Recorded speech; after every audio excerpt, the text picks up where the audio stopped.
Hello, everyone, and welcome to another episode of the Talk Freelance to Me podcast. I'm your host, Ashley C. Stanos Mejia, and today I am so excited to bring to you a special guest, someone that you may not have ever had an opportunity to hear from directly, the CEO of Medium.com, Tony Stubblebine. Tony, welcome to the show.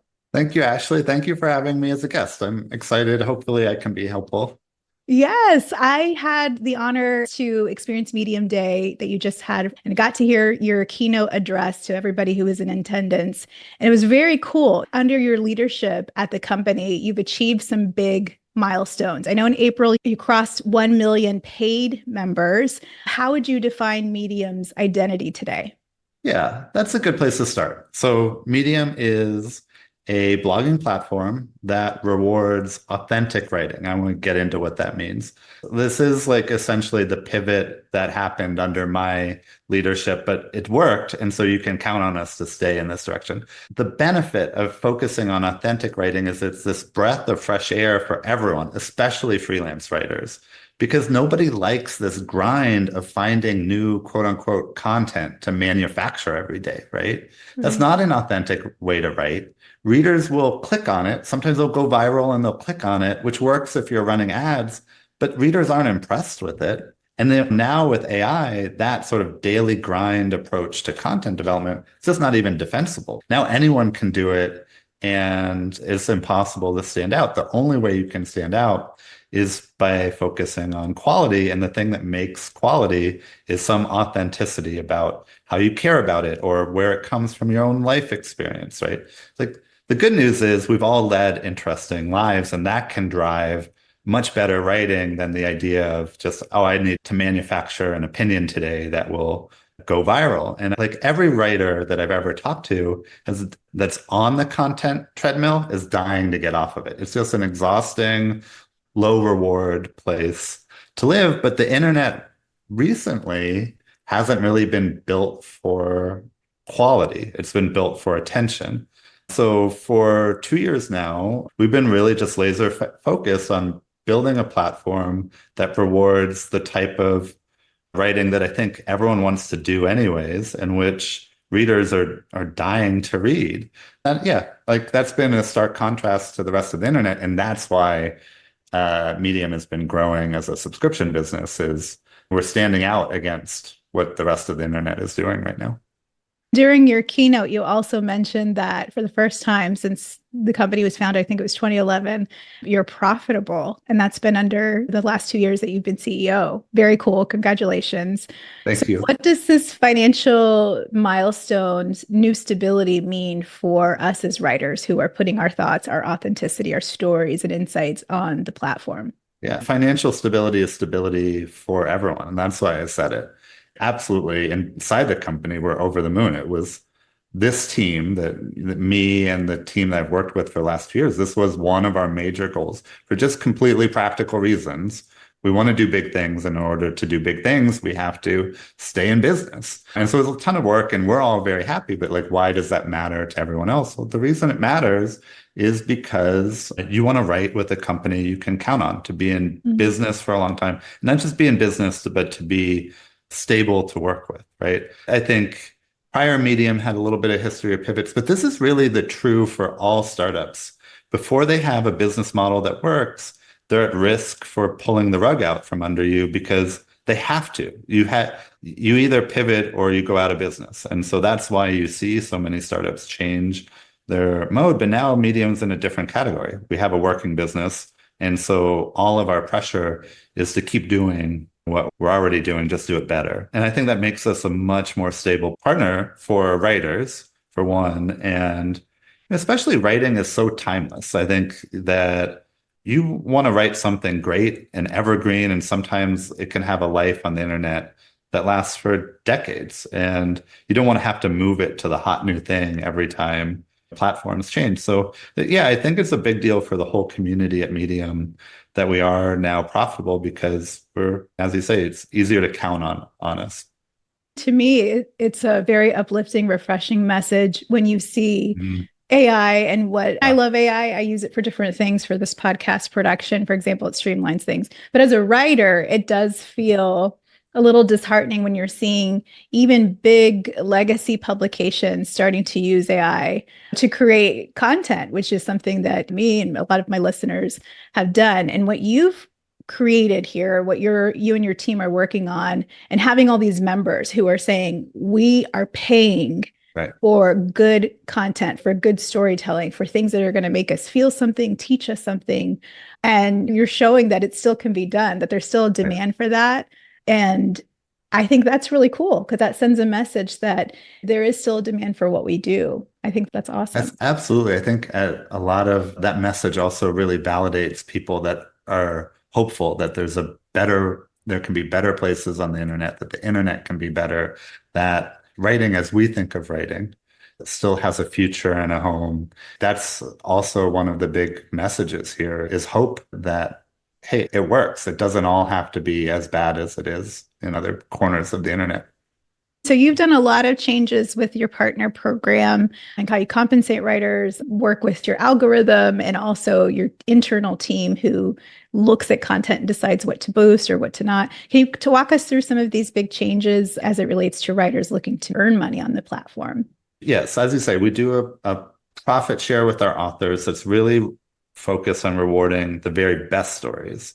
And that's been great for everyone who's trying to get off of the treadmill. You just flat out cannot earn a living on Medium if your strategy is to grind out a living with something new every day.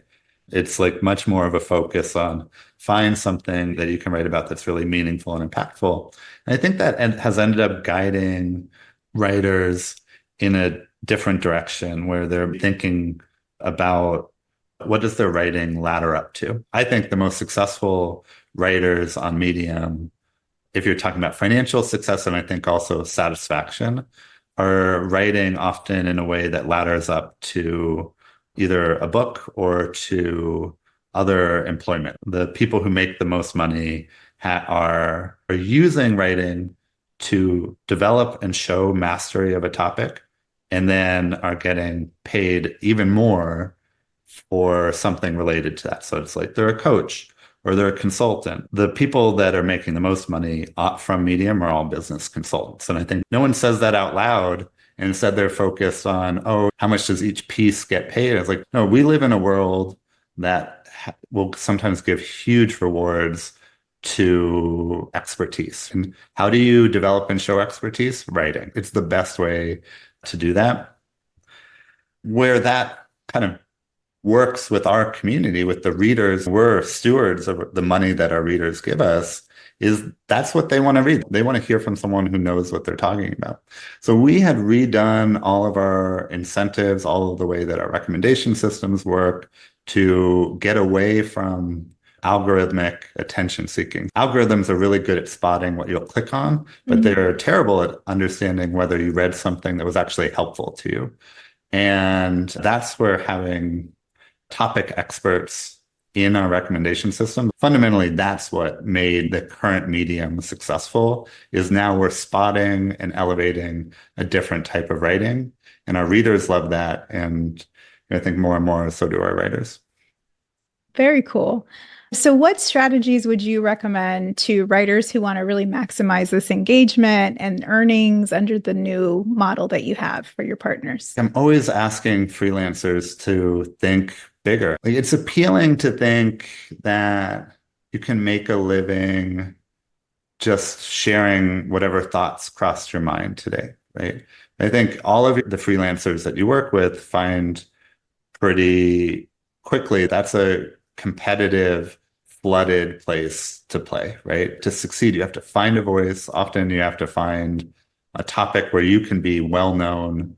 But then the good news is if you do that, you don't just succeed as a writer every day. It opens up the door for other things. Like an example sometimes I'll give is even if you're a successful writer like Stephen King, I'm pretty sure he makes more money on the movie rights than he does on the books. So it's like even when you get to the peak, the extra is beyond the writing. There's a kind of a programmer term of people get lost in a local maxima and they miss that there's something bigger next door. Like the idea is that you might get really excited for climbing a hill, but you don't realize that there's a mountain next door. And so we're just like constantly looking for ways to guide people away from the idea that being a creator is just write something new every day. No, you have to have some bigger vision for yourself, or it doesn't, like in our experience, watching writers on the platform, it just doesn't work out for you. So, given the competition with other platforms, how does Medium differentiate itself in terms of the business model and the value proposition to writers when there's lots of places that want us to write to get traffic or, Yep. Yeah. I think there are basically three reasons that someone would pick Medium. It's the tools, community, and distribution. And for the majority of people, that makes Medium a better choice than a standalone site like WordPress or Ghost, or a newsletter tool like ConvertKit or Substack.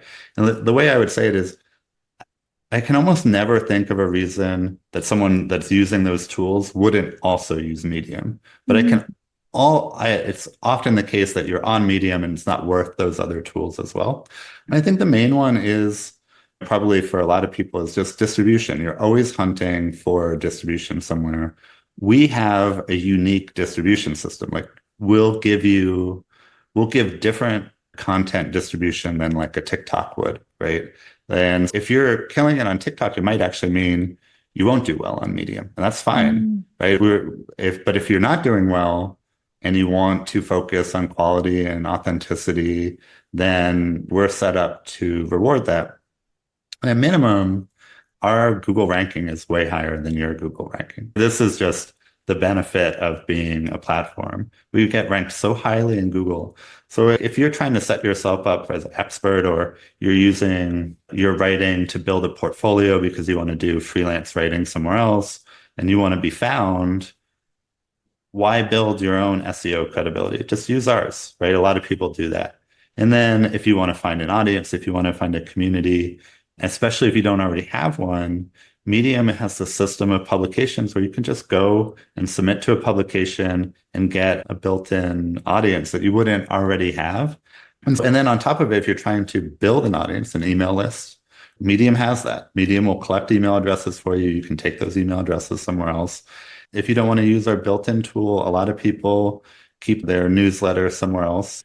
I mean, there's a lot of tools now. It's not just Substack. It's Beehive, it's ConvertKit, it's MailChimp, and Button Down maybe. Tons of writers on Medium link out. Like it's completely acceptable to put a call to action at the bottom of what you write so that you can send people to your course or your newsletter. That's the biggest thing that I'm seeing with a lot of the writers is when we do writing for clients to pay the bills, to buy groceries, and then coming up with the space, right? Like the intellectual space, and to write something else for ourselves. You only have so much time, right? And brain power. And thinking, if I have only this much left, should I write a book? Should I do a Substack? Should it go on Medium? Should I try to build my own empire and pay for it? And some people aren't techie, and so they're not going to know how to make their own WordPress website. And if you're just beginning, that's a long journey to rank in Google. And now I feel like Google is prioritizing Reddit and Quora. And so thinking, I guess it just depends on what your specific objectives are.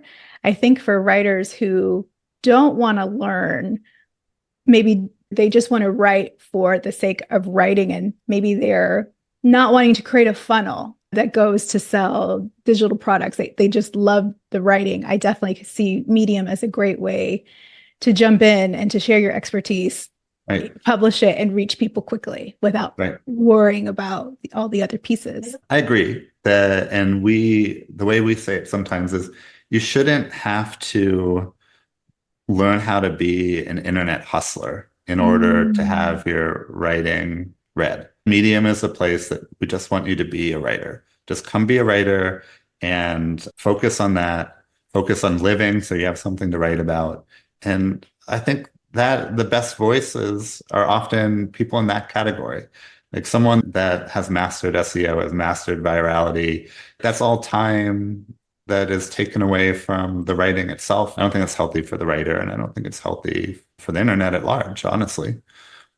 I agree with that. I hear that in some of the industry groups that I'm in of writers who are saying, oh my God, don't give me another social media platform where I have to tap dance and learn how to be a whole video production person when that's not who I am. I just want to share my messaging without thinking about filters or what the trendy song. So it's all about reaching people. I definitely see this as if it's for the love of writing and you want to share a message and you're not trying to go viral. You're not trying to be an influencer. You're maybe not trying to get brand sponsorships or whatever. And you want to have a message to share. I definitely see Medium as a much easier, less painful way to connect with people. Right. Thank you. Yeah. So as we look toward Q4 here, and we're getting into 2025, where's Medium going next? You've hit this 1 million paid members milestone, the profitability piece. Where are you going next? Our goal is to do what we're doing already, but do it better. And I think the thing that's probably hidden, and we even barely touched about it, is the power of community on Medium. It's one thing to get money. It's one thing to get views, like, oh, here's 1,700 views, right? But the thing that really drives writers the most is a connection with the reader. And that's what we're writing for anyways, right? So Medium has, just as the basis of the community, this incredibly active publication ecosystem that people can submit to. And by submitting, you end up working with editors. I think on a given month, there's something like 9,000 active editors working with authors to help those authors find an audience, sometimes help the authors give feedback to what they're writing, if that's what you're wanting. And then each of those publications has their own community where they're talking about what you wrote. And so I just think it's so powerful when I write.